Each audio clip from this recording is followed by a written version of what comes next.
Hello everyone! In this video, we'll go over how to fix the issue of Windows 11 not shutting down on your PC or laptop.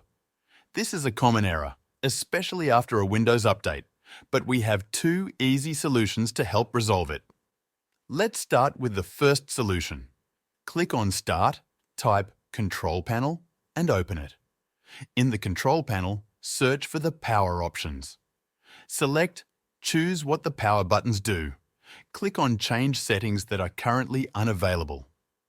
Under Shutdown settings, look for Turn on Fast Startup, recommended.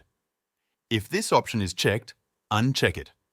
Click Save Changes, then restart or shut down your computer to see if the issue is resolved. If the problem persists, try this second solution. Click on Start, type CMD, right-click on Command Prompt and select Run as Administrator. Click Yes if prompted.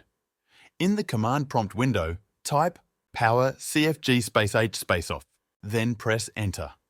Type Exit and press Enter to close the command prompt. Now restart or shut down your computer to see if the issue is fixed. These two methods should help you resolve the shutdown issue in Windows 11. If this video helped you out, feel free to buy me a coffee using the link in the description. This will support the channel so I can keep making more videos like this. Thanks for watching.